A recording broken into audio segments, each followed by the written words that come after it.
Good afternoon, ladies and gentlemen. My name is Johnny Davis. I am a sixth grade teacher at Tilden Middle School in Philadelphia, PA. I am currently teaching sixth grade social studies and science. I am currently enrolled at Grand Canyon University, receiving my Master's of Education and a teacher certification. Today, I will be presenting to you about the IDEA Act and the IEP process. First, I would like to explain exactly what the IDEA Act is and what IDEA actually stands for, the Individuals with Disabilities Education Act. This act ensures that families who have children with disabilities are properly serviced while receiving their education. This can be from the age of 1 to about 21 years old. The school that a child may attend are required to make sure that they accommodate and give services to each child so that they are served correctly within the school. The next thing I'm going to speak on is the three main components that you would notice about the IDEA Act. So, one of the very first things is it gives rights and protection to children with disabilities. It all I said this in the beginning, but it covers them from birth to the age of 21, and it also gives their parent or legal guardian rights with the law. The next thing I will explain is a few of the components. I'm going to talk about the components very briefly, but there are about 12 components that follow along with the IDEA Act. And the first thing is free, appropriate public education. So this basically allows that every educational service that someone who may have a disability receives is at no cost. So this is something that they should not be paying for while they're being educated. The next thing is the least restrictive environment. So that means when they are in a school setting, they shouldn't be something that's going to disrupt them or be challenging for them. So everything should be accommodated for them while they are in school. Then the next thing is the referral process. This process is basically how a student may be associated. I wouldn't even say associate. I would say identified as a possible student who needs special education. So maybe it may be a parent or maybe a teacher who thinks that a student should receive special education. Then there's the evaluation process. The evaluation process is an assessment that's done by the educational institution to develop what needs and the eligibility that this student has to receive the special education services. Then there's an eligibility determination, and this determines whether or not this child should receive or not receive special education services. So before I go a little bit deeper into the rest of the components, I'm going to just speak on the difference between a 504 plan and an IEP plan, because that both falls underneath the IDEA Act, but they are two completely different things.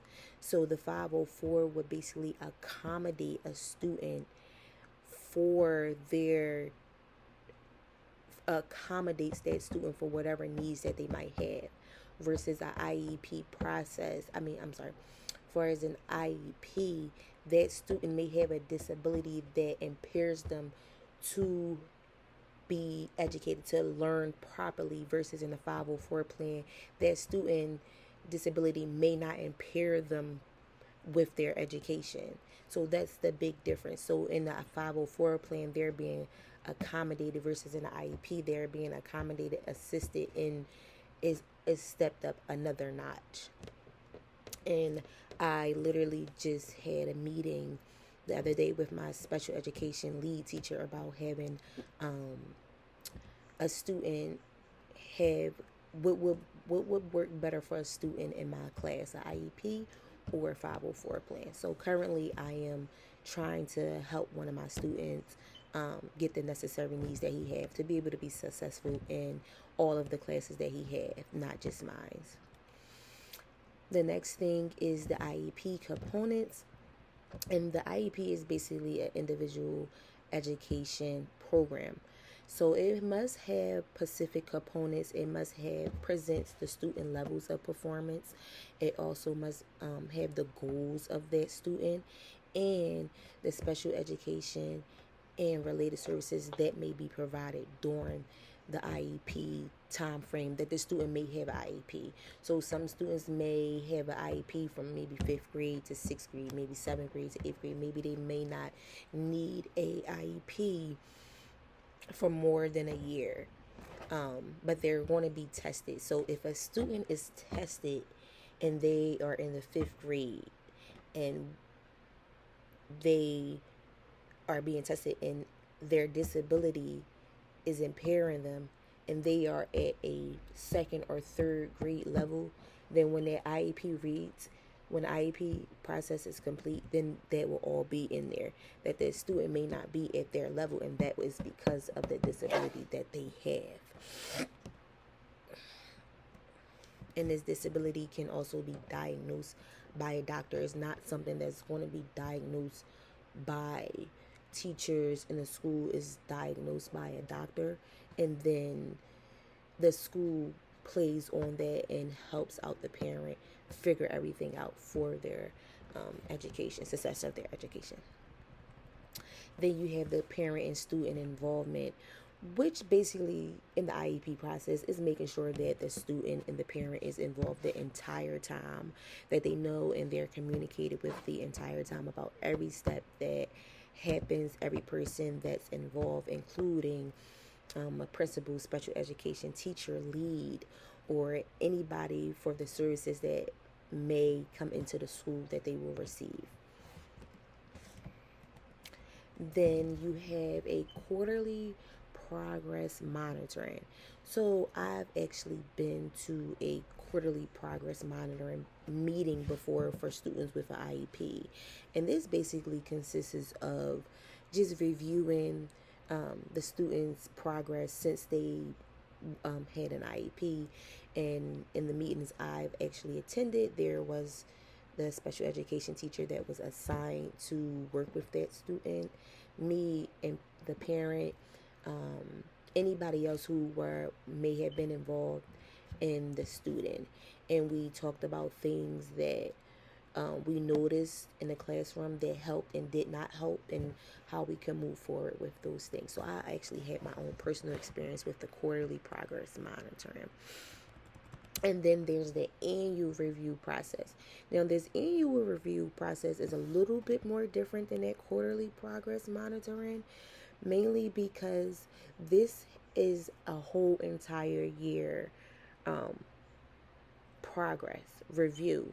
It's about the whole entire year and moving forward, what should happen in the following year. Maybe we can add something that we didn't have from the year before. Maybe we can take something away that we did not have the year before. And this is normally done at the end of the school year. So I've been to quarterly and I've also been to yearly processes with the IEP, with students who have IEP. Then you have the procedural safeguards. And basically what this is provided to parents and students to ensure that their rights are upheld. So this is to make sure that they are receiving the services that they need for their child. Their child is succeeding and everything is being done to ensure their success. And any challenges that they have is being met. Any needs are being met. They are being supported 100%. And is also have to also deal with having the information about a student and their parent, and making sure that it's only communicated to the people or personnel that it needs to be discussed with, not anyone else. So there wouldn't be like another parent or another personnel in the school that does not associate with their child or is needed to be in their child education process. And then the 11th one is about prior written notice. So schools must provide a written notice to parents before making any changes with their placement regarding their IEP. So, for example, if we were going to move a student um, with an IEP to another classroom, or even just a support classroom, because sometimes we have students who are in a general education population, who have an IEP, and then we also have students who are in a general who are in a different supportive classroom environment that's not with general education. So they're not with majority of all of the students that attend the school. So, for example, I teach sixth grade. At my school, we have an autistic support classroom and we have an emotional support classroom.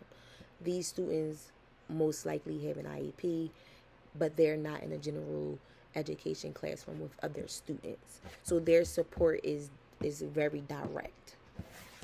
And if we were to move a student from general education to AS or ES, that's something that we would need to discuss with the parents moving forward.